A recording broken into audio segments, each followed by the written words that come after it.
Welcome to episode 155 of FBI Retired Case File Review with Jerry Williams. I'm a retired agent on a mission to show the public who the FBI is and what the FBI does through my books, my blog, and my podcast case reviews with former colleagues. Today, we get to speak to retired agent Peter Welsh, who served with the FBI for 20 years. Pete worked all FBI violations and fugitive matters in 3 resident agencies during his career. He was assigned to the Yuba City Resident Agency out of the Sacramento Division, the Long Beach RA out of the Los Angeles Division, and the Pocatello, Idaho RA out of the Salt Lake City Division. In this episode, Pete Welsh reviews his 1974 investigation of the kidnapping of 12-year-old Jan Broberg, who was abducted by Bob Berchtold, a trusted and close family friend. Pete Welsh spent 3 years trying to unravel the bizarre twists and turns of the kidnapping case, where Jan Broberg was kidnapped not once, but twice by the same man, who never served any significant time for the abductions. Pete was interviewed on camera for the Netflix documentary Abducted in Plain Sight about the Jan Broberg kidnapping. It was during this filming that Pete Welsh learned about all of the methods used by Bob Berchtold to groom and manipulate young Jan and her parents, Bob and Marianne Broberg. You can learn more about Abducted in Plain Sight and watch a clip from the film on the film company's website and YouTube. I have to warn you, this is one of the strangest cases I have ever heard about. If you've already watched Abducted in Plain Sight, you'll follow right along. If you haven't watched the film yet, you're going to want to. We only touch on the really strange stuff like aliens. Abducted in Plain Sight is playing on Netflix, but you can also view it on Amazon Prime, YouTube, Vudu, and other streaming platforms. But before we get to that interview, I just have a few things. I want you to know that I will be sending out my March Reader Team email, so please look out for it. If it doesn't show up in your inbox, you know what you have to do. Check your spam filter. And you might try sending me a reply email so that your email provider knows that you do want to hear from me. In this month's Reader Team email, I introduced 2 new shows on TV about the FBI. I reveal my new podcast button and sticker and let you know how you can get them. If I do say so myself, they're really cool. They say eavesdrop on the FBI. If you're not a member of my reader team and you want to see what the new buttons look like, I have the image in the footer on my website, jerrywilliams.com.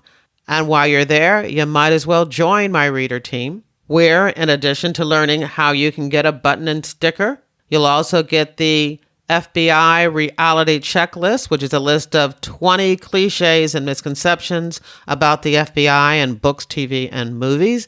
And you'll get the FBI Reading Resource, a list of books about the FBI written by the very agents who have been on this podcast. Of course, my books are there too. I'll talk to you a little bit more after the interview, but for now, here's the show. I am excited to introduce my guest, Pete Welsh. Hey, Pete, how are you? I'm good, Jerry. How are you today? I am great. Before we do anything else, I need to give producer credit to Angela Rush. She was the one who told me all about you, and I reached out to you, and you said that you would be delighted to do the podcast, so thank you. She reached out to you just about the time that the movie came into place called Abducted in Plain Sight. That's right. She actually, I don't even know if she saw the documentary on Netflix, but she heard another podcast where someone else was talking about it and they mentioned your name. As a matter of fact, I think I just read that Abducted in Plain Sight is now one of the top watched videos on Netflix. And you're in it. You were interviewed in it. Good for you. You're famous now. The word is infamous. Infamous, famous. Yeah, right. You're a big deal now. You're a TV star. I don't want to be that. You live in small town America, and every time you take a step, you walk right in. Oh, I saw that. Will you answer some questions for me? Oh, wow. So you are a big deal in Pocatello, Idaho. Can you tell me a little bit about how that all came about? Well, I think how it all came about is Jan Broberg, who was the victim in this kidnapping case, tried to find people who would take her story regarding the kidnapping that happened in 1974 in Pocatello, Idaho. She found a group in California that would listen to her story, and then they touched base with me, wanting to know if I still had the files, which I did. And they eventually came to Pocatello, Idaho, and interviewed a lot of witnesses, including me. And what was that like? Because this was a case that, and we're going to talk about this more as we go through your case review, but this was a case that was kind of unsatisfactory to you because the subject was never sent away to jail for some really, really horrible and heinous crimes, kidnapping and, child abuse. Yes.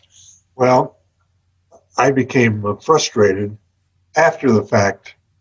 You know, when the people came from California and interviewed witnesses, they got the truth what had happened. The Broberg family, Marianne and Bob. I never pressed them that they were lying to me about their contact with the perpetrator, Bob Birchtold.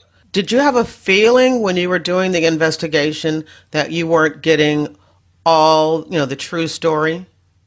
I did, but I didn't think it wasn't from them.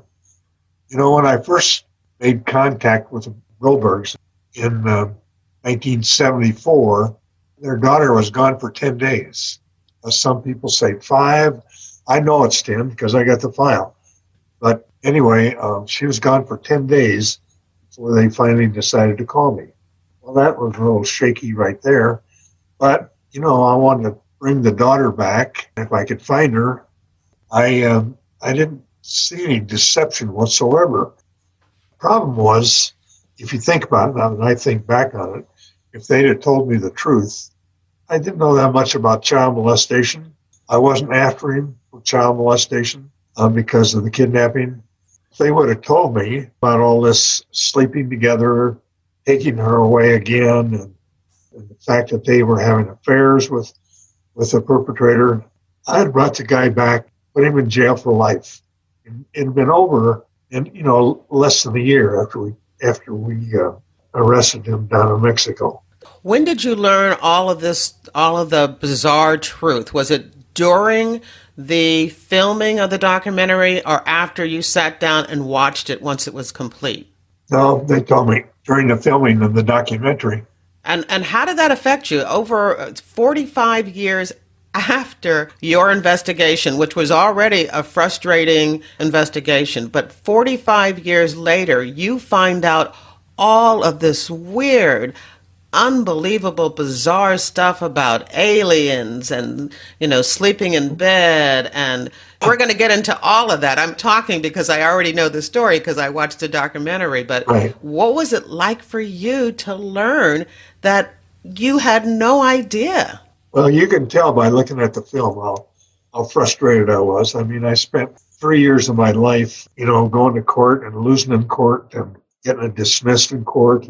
And when they told me, I almost fell out of my chair because then again, I thought we could have put him away for life.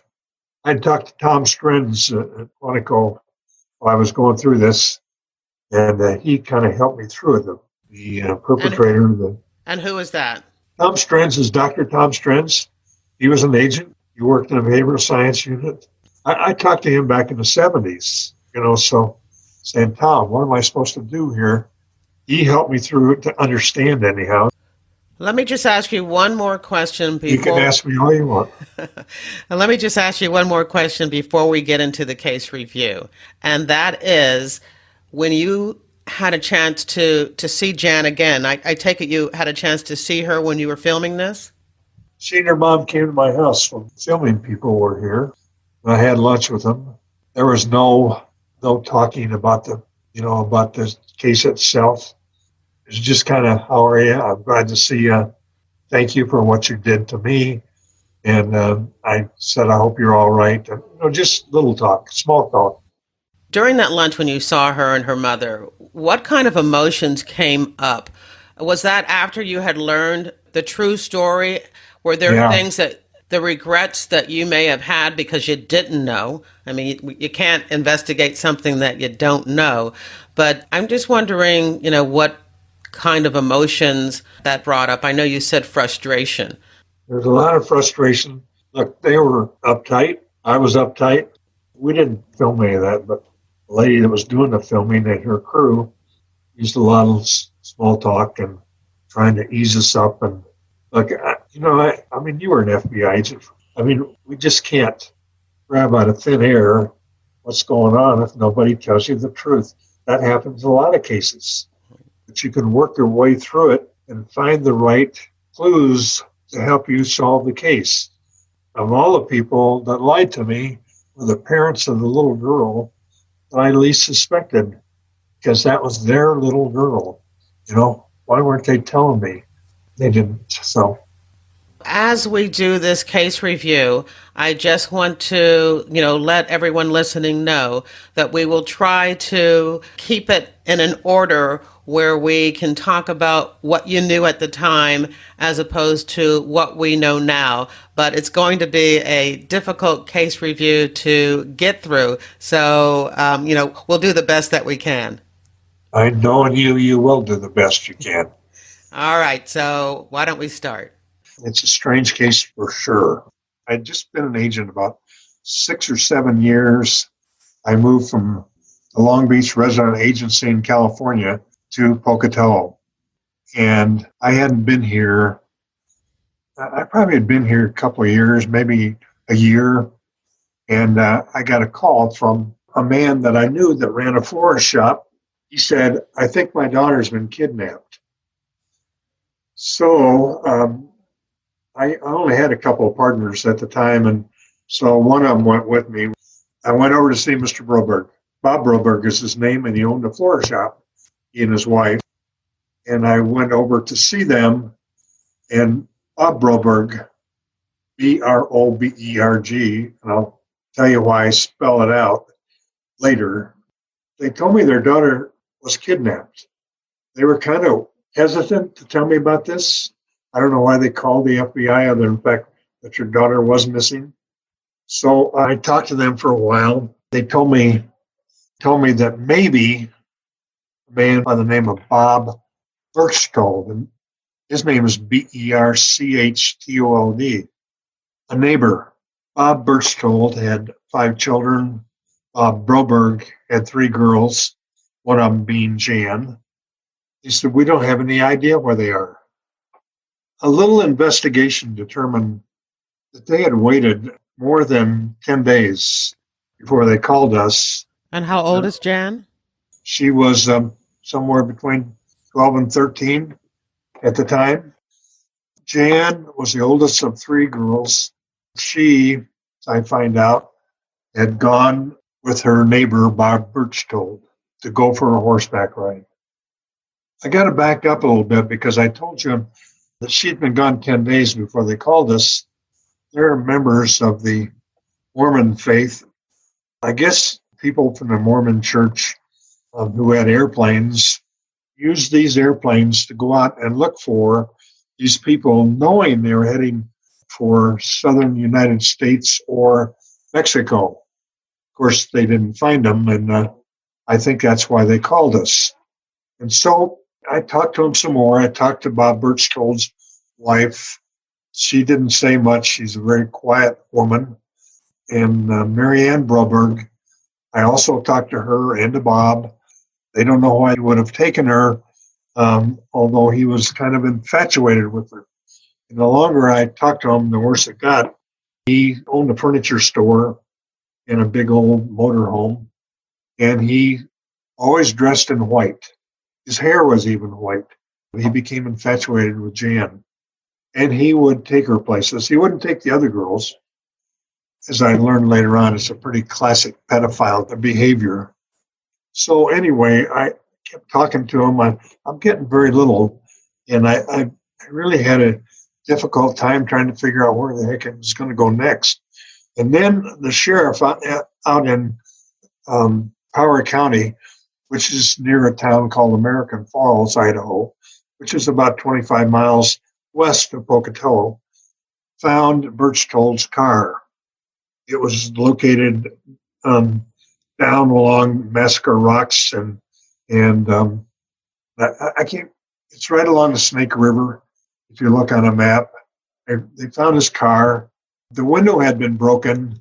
There was blood on the window, but the window was broken from the inside out, which didn't make much sense to me. His motorhome, we discovered, was gone. So we just kind of interviewed everybody we could get our hands on that knew the Brobergs. I found a little girl.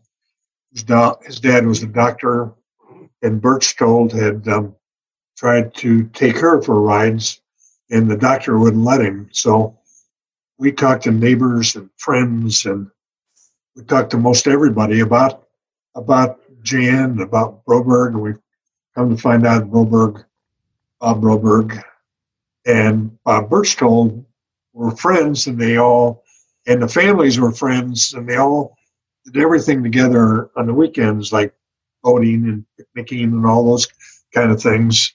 I think my friend Cor Hoffman, who was a professor of economics at ISU, who since passed, told, not me, but told some other people that he went to the lake one time with the girls, and he said Berchtold was so strange. He said, I would not ever go near him again. What's more, go on the lake with him. Let me ask you this, because I'm sure everybody's wondering, why did the Brobergs let their daughter go horseback riding with this guy in the first place? I mean, he has his own 5 kids. Why did they allow him to go alone with her horseback riding? I wish I'd have known that answer. They just were naive. I've called them naive before. They're Mormon people. They believe nobody can do anything wrong. He was friendly to the mother and the father. He was friendly to Jan. It gets more ridiculous after that. And then finally I find out that he comes to visit her at night. He knows what his problem is, that he has a behavior toward young adolescent girls. And remember, we're working a kidnapping case, and all of a sudden I got a pedophile case on my hands. So I find out that the church had sent him to a counselor in Idaho Falls. I know who the guy was. The guy was a pharmacist. He wasn't a counselor. To help him with his sexual addiction problem, his behavior problem. And then somewhere along the line, he went to Los Angeles to another counselor who gave him all this weird music. It's like outer space music. And it's like something from Star Wars. It's even more ridiculous than that. And when he came back from Los Angeles, he told the Brobergs, have to lay down with your daughter every night and play this music. And the counselor said, that I will finally rid myself of this terrible behavior. Well, I don't like to pass judgment, but, I have 5 girls of my own. So, just put yourself in that place, you would understand what this is all about. And they were so naive that they let him do that. This is so strange. I have to interrupt, because you're telling me that the parents know that he has pedophilia tendencies and that sexual addiction. They don't call it that. I call it that. And what's the year that all of this is taking place? 1974, 75 in there. So I guess it's at a time where people aren't as educated about, child sexual deviancy and pedophilia. Well, you know what And though? I probably, I can't. They may not have been able to name it. It may not have been something that was openly discussed.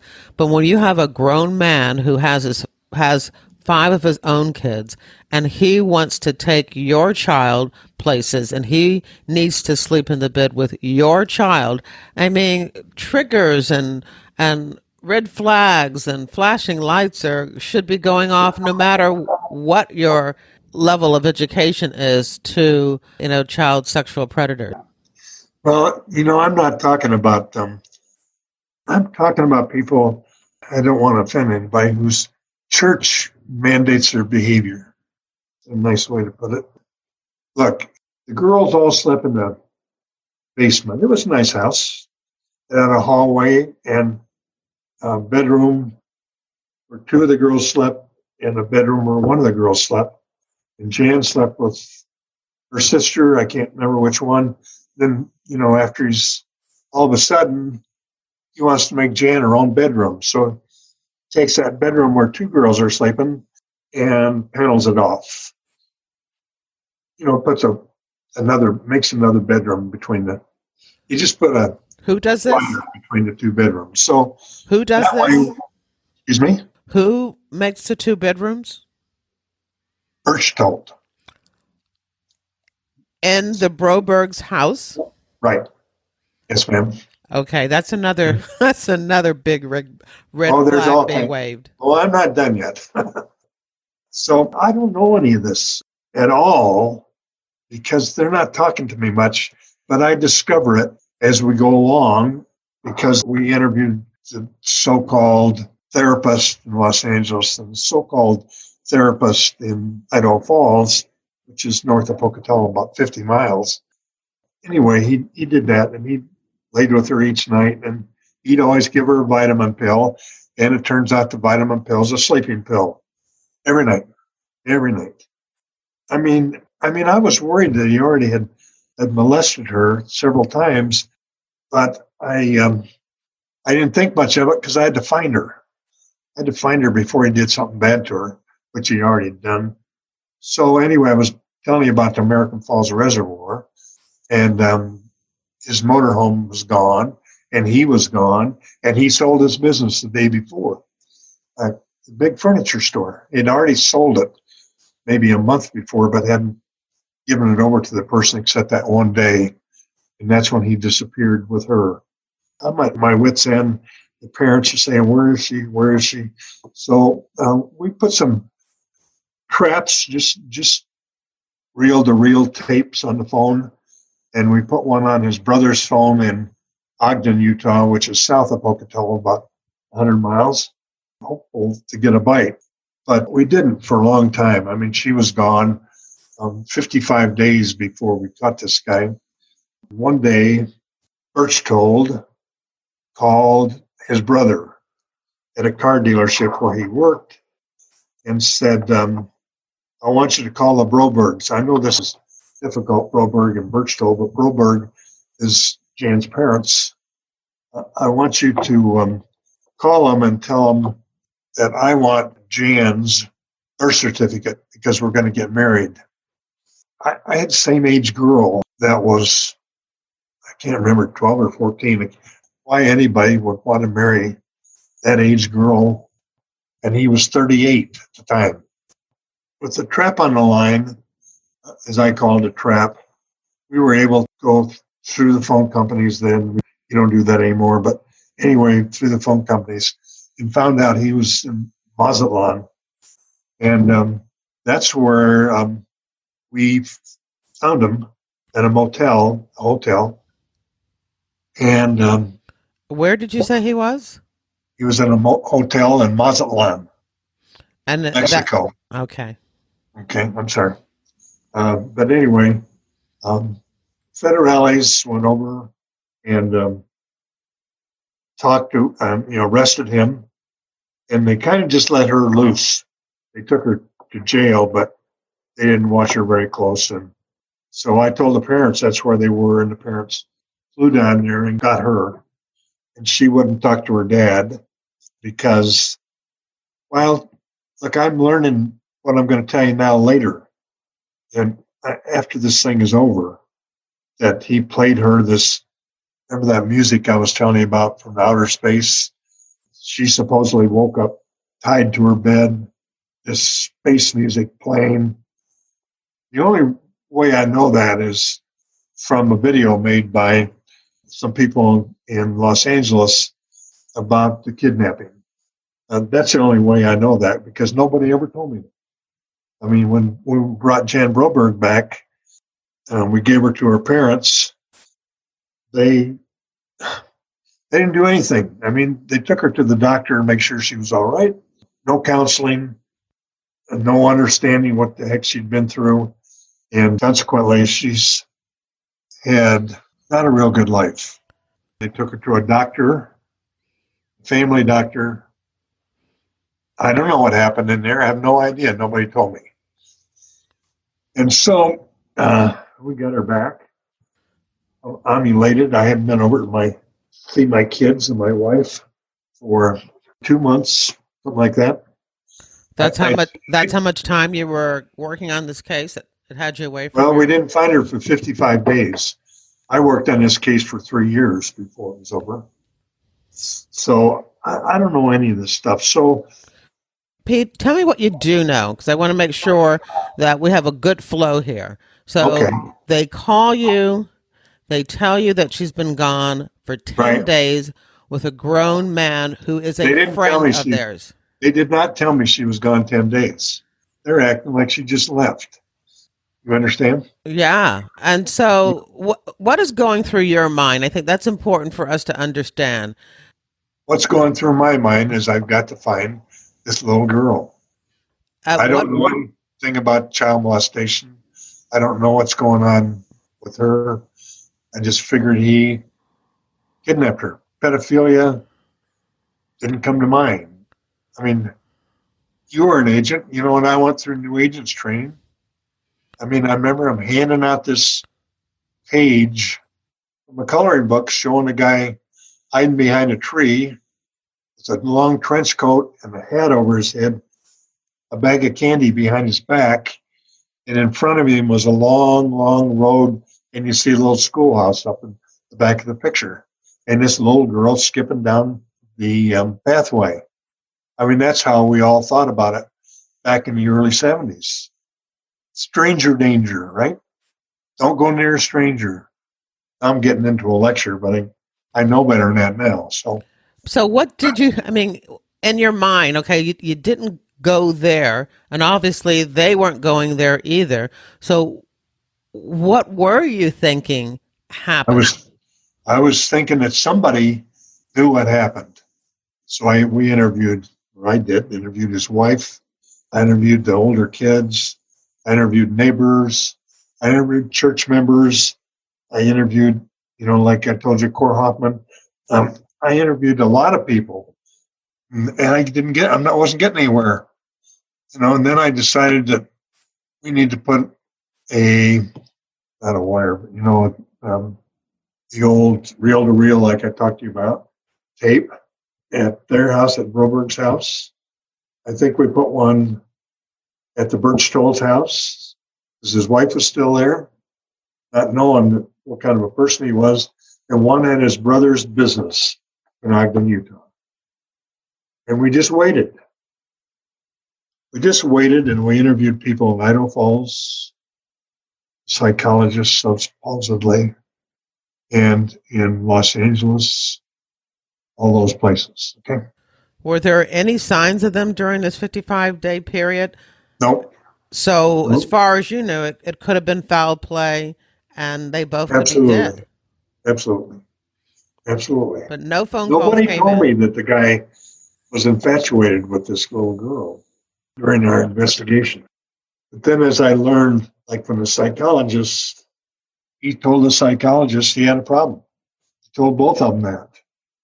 Now, whether he went to L.A. or not, I don't know. The guy says, I lost my license. It might have been him. There was some guy from Idaho, but that's about all he said. So we waited, Jerry. We waited and waited. And finally, we got a little tip off the phone. And we caught him. And we brought him back. And we took him to jail. We indicted him with a grand jury. You got to give me a little bit more. So you said you got a tip on the phone. What was that tip, and how did you learn? It was, we learned where they were. He called his brother, and remember I told you that he wanted a birth certificate so he could marry Jan, right? Is that what you're talking about? Yes.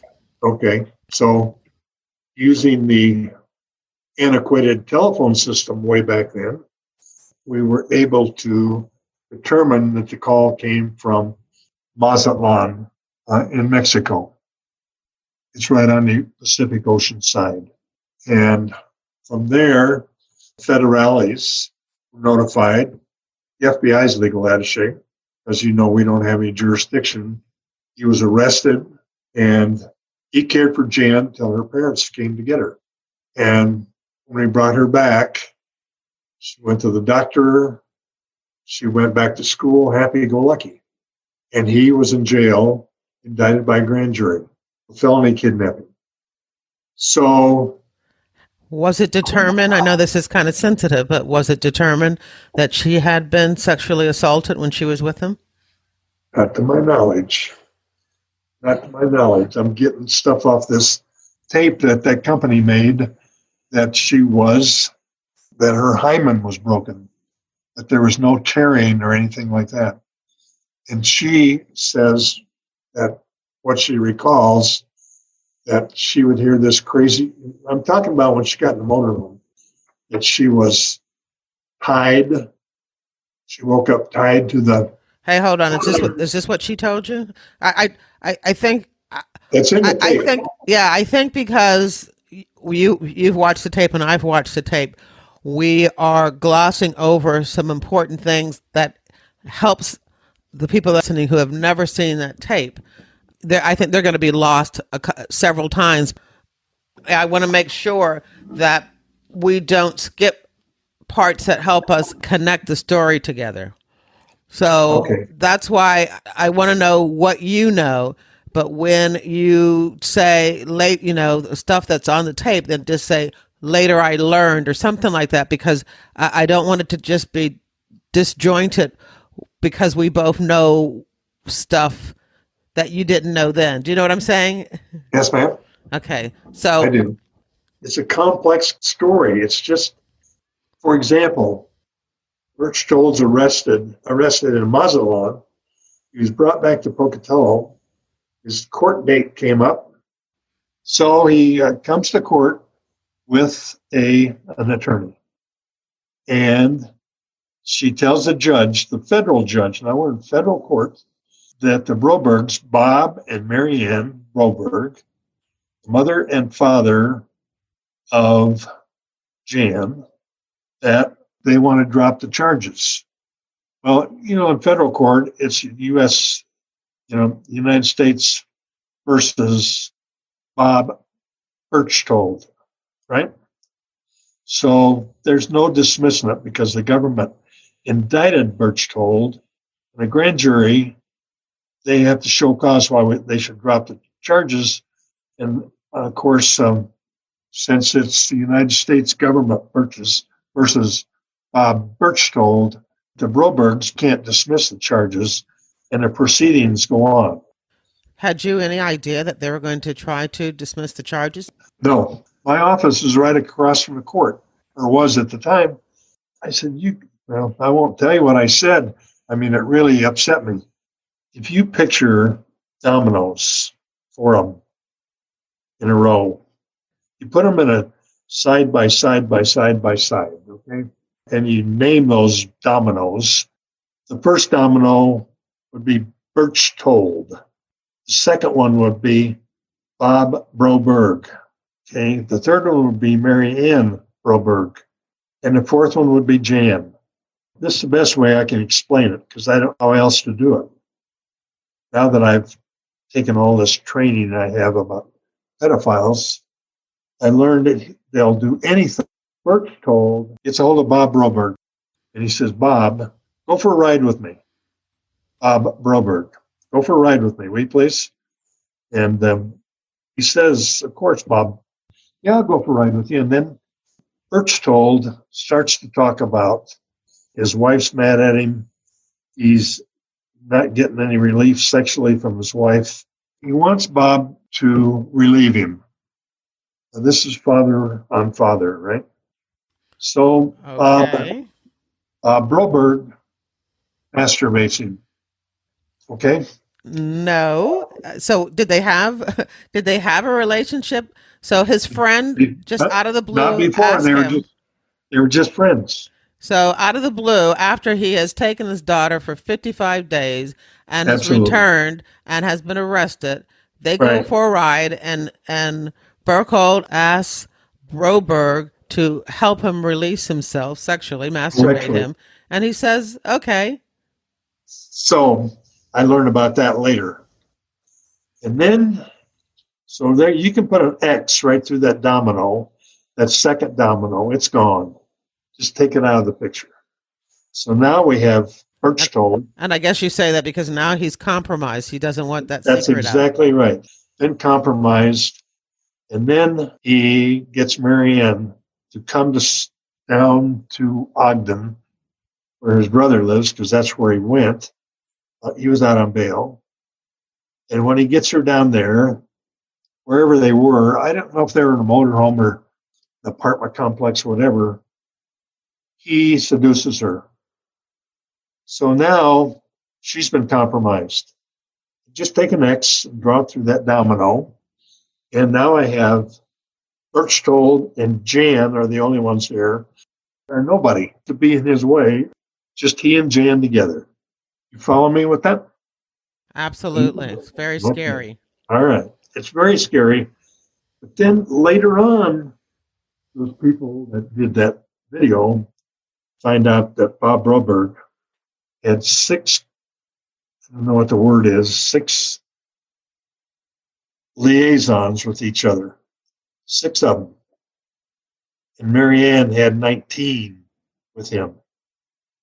So he is seducing the father, the mother, and but the daughter doesn't care because she's going to marry the guy, you know.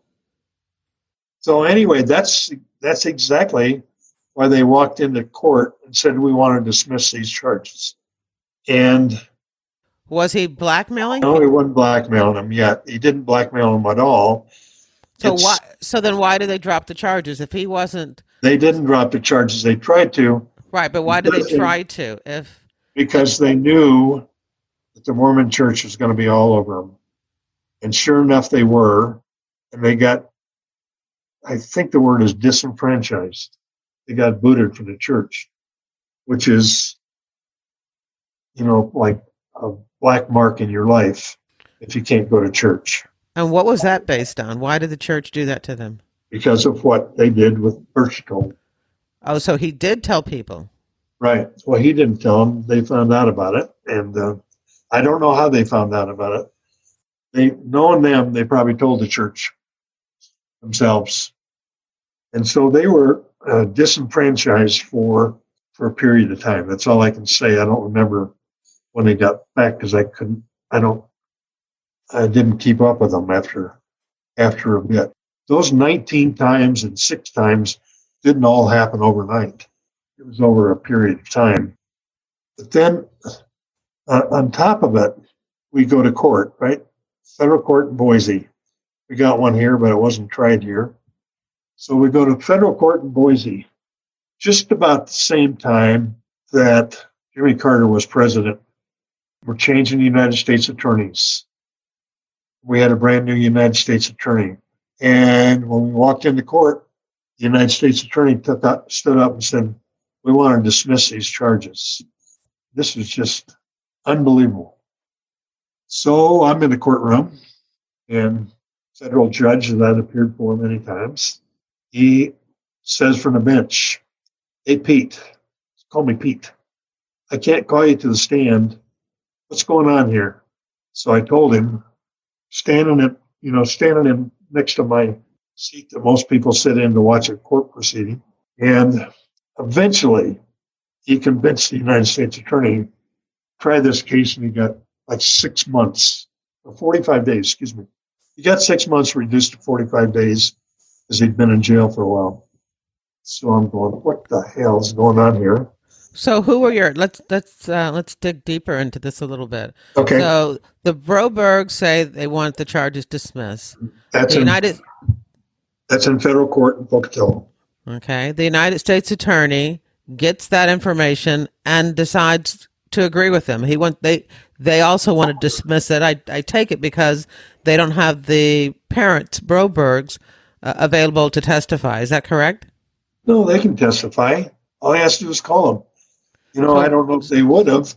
So what's his reasoning to? The reasoning is he just became the United States attorney a month before. He's not familiar with the case. It's kind of treated like my boss did. This guy was their friend. My own boss, my ASAC, assistant special agent in charge, told me to get out of the case. I didn't. That's another story in itself. So Shurtleff guy, assistant United States attorney, he said, "Look, Your Honor, we're not prepared for this case, but we know it's a family matter that we want to drop the charges." Judge Blaine Anderson, who was the federal judge, knew about pedophiles and all this kind of stuff. So he held him over, and eventually he got charged with 45 days because I'm sure the mother and the father were very upset that they were going to have to testify. So you do take it to court. Who testifies? Right. Who presents evidence other than yourself? Nobody. The United States attorney wants to drop it. There's no witnesses in the courtroom. A couple of agents. That's it. What kind of evidence does he present to the court? None. He wants to drop the charges. It's a family matter.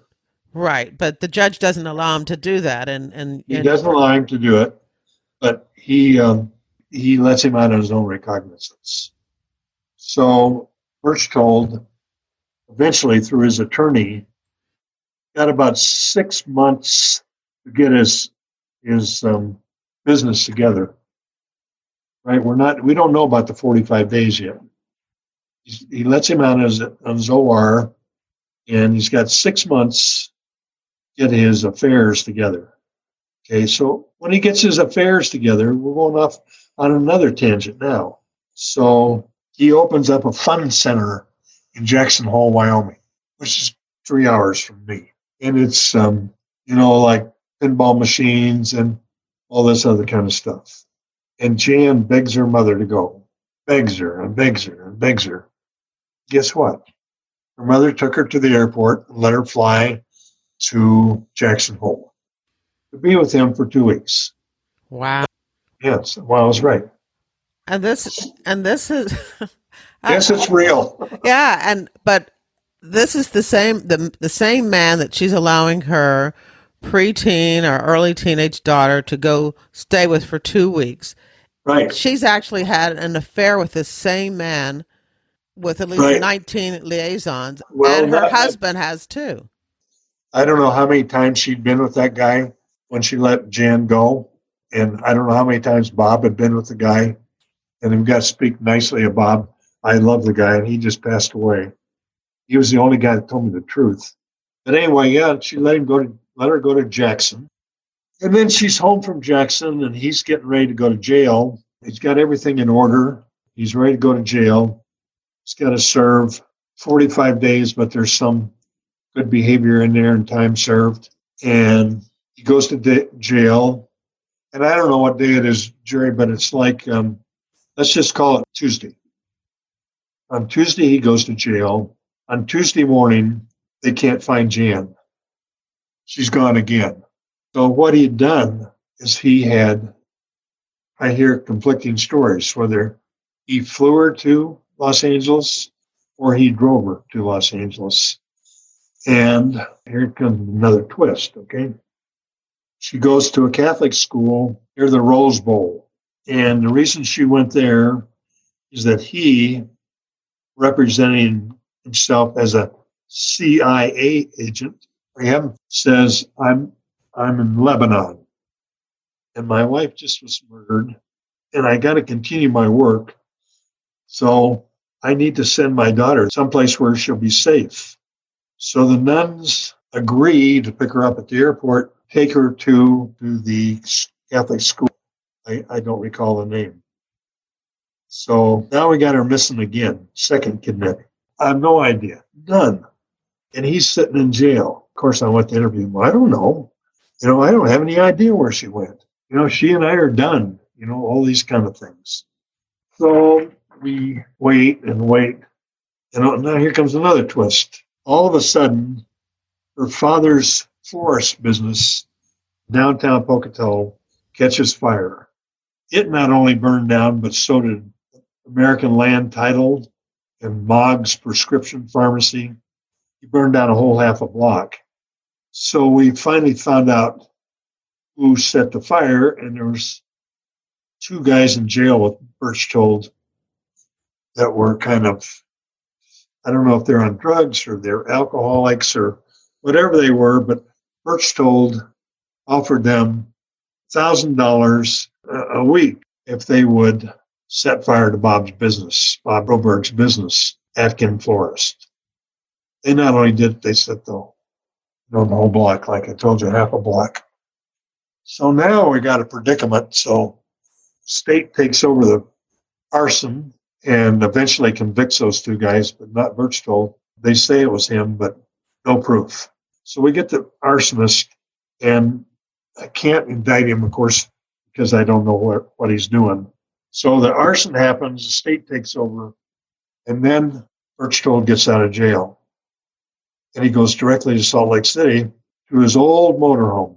And his motorhome is parked in just a parking lot place, and he never comes out. The agents saw him go in, but never come out. So we watch, and every once in a while, he goes to the grocery store and comes back. Finally, some agents in Salt Lake went in to talk to him. Do you know where Jan is? No, I don't know. I don't have any idea. But the inside of the motorhome is like a mausoleum to Jan. Pictures, big pictures, 6 by 4 and 6 feet by 4 feet. And they're all over the place. Time goes on. One night he comes out and he goes to a payphone. Thank goodness we were watching him. And we pick up the number. We found this boarding school, Catholic boarding school in Pasadena. So we went down to get her. Actually, the Pocatello police went down to get her. Because now they wanted to file state charges against him rather than federal charges. Because the federal government dropped the ball. So they go to Pasadena, they get her. Look, she's maybe 14 now. And much as I don't want to admit this, I put her in jail because her dad didn't want her home. I'd get myself fired. They knew that. But I put her in jail for the night in a place all by herself. So the next day I take her home. She goes directly to her bedroom and she doesn't come out. So she has been in this school the entire 45 days. Absolutely. That Burkle was incarcerated. Right. Well, what he had done is he came by her house, all prearranged, there's no doubt in my mind, and went out through the basement window. This is where I'm not sure if he drove her. He didn't drive her because he went to jail 2 days later. Lane from Jan was that he flew her to Los Angeles. The nuns, he wasn't with her. The nuns met her, called her by, I can't remember the name, but it's in the tape if somebody wants to watch it. They took her to the school and she stayed there. And she had lots of money, like $5,000 with her. You can see how different directions it goes.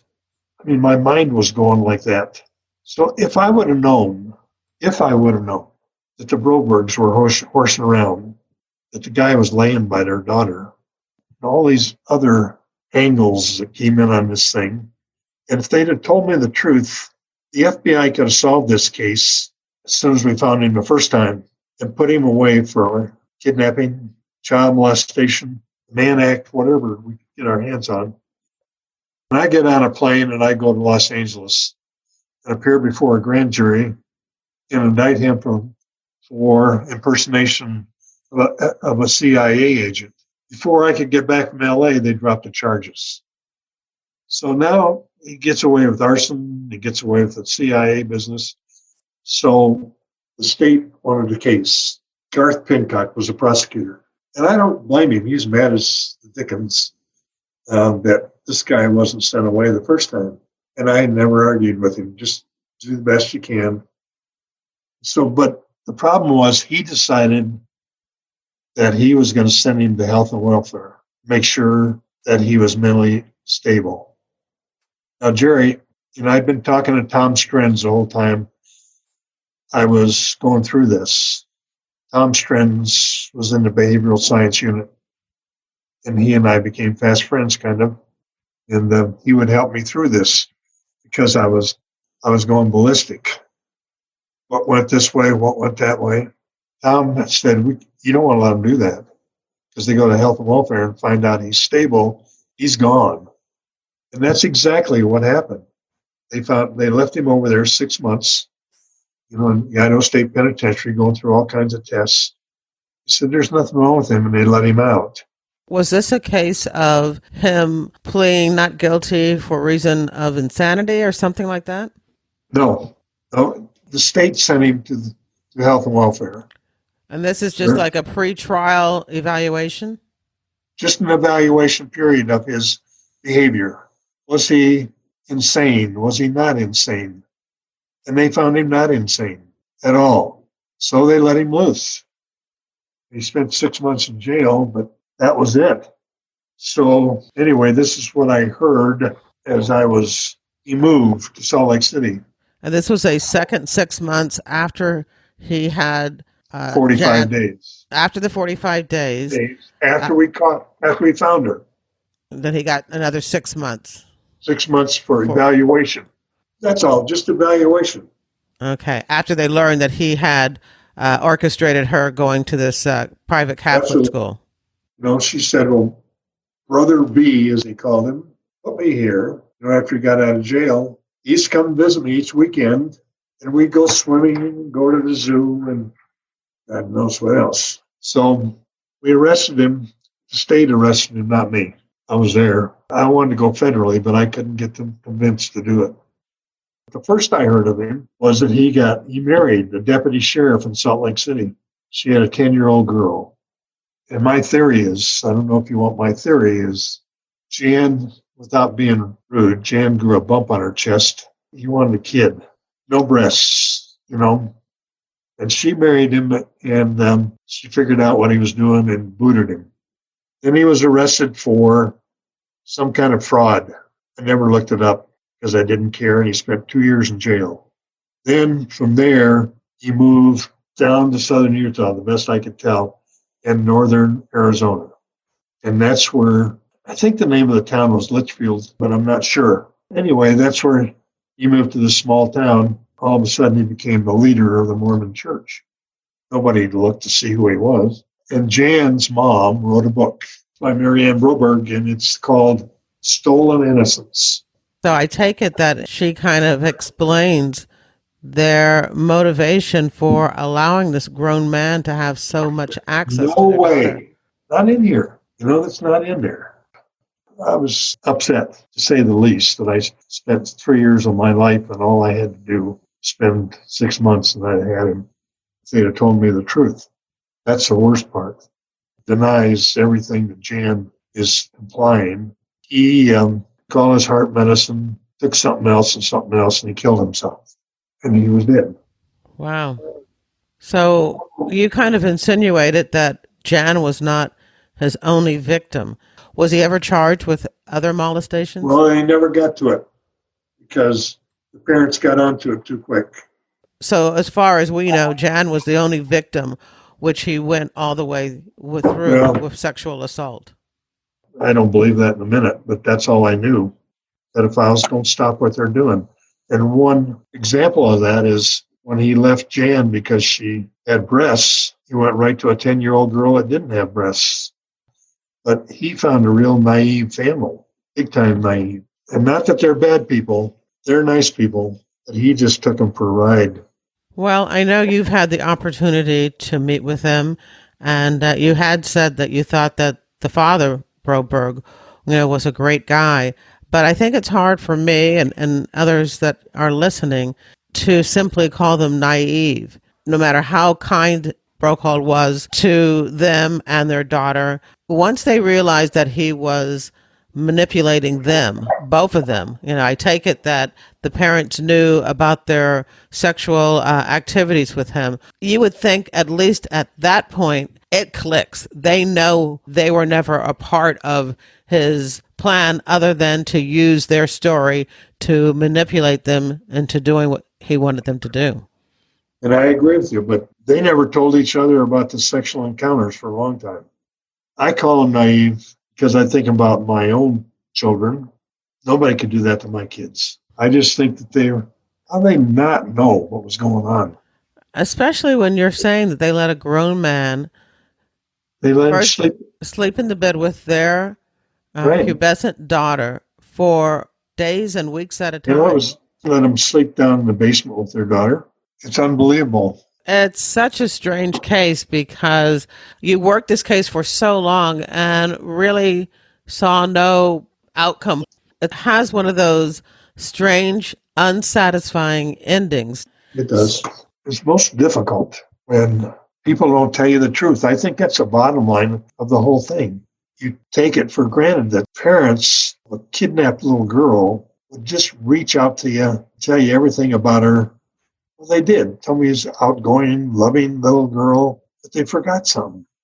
They forgot about Birchtold and his behavior. At first, right? Finally got it out of them. They forgot to tell me about their own sexual behavior with Birchtold. All these things they forgot, which made me look like a dumbass. Excuse my language. Just so frustrating. I can imagine because you're trying to work an investigation blindfolded in a sense, right. Because you can't see all that's there because you don't even know it's there. That's right. I thought about the kidnapping. I got to get this girl back. I got to get her back. Her parents are beside themselves. And every time I talk to somebody, including you, the classes I had at Idaho State, I have a difficult time getting it all out, and I don't leave out some because 2 or 3 things are going on at the same time. I was going to write a book, Jerry, but I wasn't going to write about the kidnapping. I was going to write it about the courts, but I never did do it. And what were you going to say about the courts? What do I want to say about the courts? Yeah, if you had written this book, what was it about the courts that you wanted to say? Well, they let a pedophile go free without understanding what the heck went on. Like there's a judge trying to tell a United States attorney, you got a problem here. Are you going to do something about it or not? And they didn't. And then the district attorney in Pocatello decided he's going to send him to health and welfare. Why didn't he try him? I mean, they knew he was sane, but I just, I said, oh, the hell with it. Go ahead and try him. I knew it was going to happen. But I think the court let Broberg's down. They let me down, the FBI down.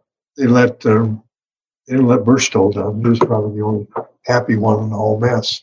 When I got done with this case, I spent twice a year at the Bureau learning about sex crimes. I became a profiler, and I taught at the college level after I retired about sexual deviancy and about profiling sexual deviance. So did you work any other child predator cases after the Broberg case? Well, we're close to an Indian reservation, and we had a lot of problems on a reservation because of the Major Crimes Act. Nothing like this. So I never had a kidnapping case like this. So it was a great case. Well, I know that this case took place and you still live in the Pocatello, Idaho area. And the FBI has a computer center there, don't they? They do. I don't know what's in there. I mean, they're going to have over 600 employees by the time this is all over. Like I tell my friends, it's past my pay grade nowadays because I don't know exactly what's going on. It's a humongous site, and it's going to have FBI employees. other agencies. And it's going to be one fantastic place. At the end of all of my case reviews, I like to give my guest the last word. So, what would you like to say? I can just tell you a little bit quickly about my career. I used to be a Parks and Recreation Director in Farmington, New Mexico, and I was recruited by an agent in the Farmington RA. I was in the Bureau 4 months later. I was sent to Sacramento, my first office. They sent me to Yuba City, Marysville. I was there for a year. I went to Los Angeles. I was there 6-7 years. And I was in a Long Beach resident agency. I'm kind of a resident agency agent. And then one of my children got ill with bronchitis, and the doctor said, get out of this environment. When I was in LA, and so we moved here. I've been very fortunate. And the one thing I could say about my career, if I had to do it over again, I'd have stayed longer. I love my job. And that's the end of the interview. At jerrywilliams.com, you'll find a photo of Pete Welsh. You'll find newspaper articles about the Jan Broberg kidnapping and the new documentary, Abducted in Plain Sight. There's also a photo of the family, a link to the documentary website where you'll find clips from the film. I hope you enjoyed the interview and that you'll share it with your friends, family, and associates. If they're not sure how to listen to a podcast, I have a How to Listen to a Podcast post on my website. Don't forget to subscribe to FBI Retired Case File Review on Apple Podcasts, Google Podcasts, Spotify, Pandora, or your favorite podcast app. My crime fiction recommendation for you this week is a TV show, the new television comedy drama Whiskey Cavalier on ABC. Now, I have to tell you, almost everything about the show is wrong about the FBI, but that doesn't mean the show is not highly entertaining and funny. I really enjoyed it. And as you may recall, the show is loosely based on Eugene Casey, who was assigned to the FBI Paris Legat and has been interviewed twice on this show. Whiskey Cavalier is a funny show. I found myself smiling throughout it, but again, most of it has very little to do with how the FBI really works. But The X-Files wasn't real either, and I like that show too. Since I know you're interested in learning about the FBI, I want to make sure that you know that soon you'll be able to pick up a copy of my first nonfiction book, FBI and Film and Fiction, A Manual for Armchair Detectives, coming soon to all stores where books are sold. It's a 60,000-word expanded version of my popular FBI reality checklist of cliches and misconceptions about the FBI in books, TV, and movies. And if you love crime fiction, I hope you'll also consider picking up copies of the crime novels in my FBI Philadelphia Corruption Squad series, Pay to Play, and Greedy Givers. This crime fiction series features Special Agent Carrie Wheeler, Temptation, Corruption, and Redemption. The books are available as ebooks and paperbacks at Amazon.com, and Pay to Play is also an audiobook. Thank you for listening to the very end. I hope you come back for another episode of FBI Retired Case File Review with Jerry Williams. Thank you.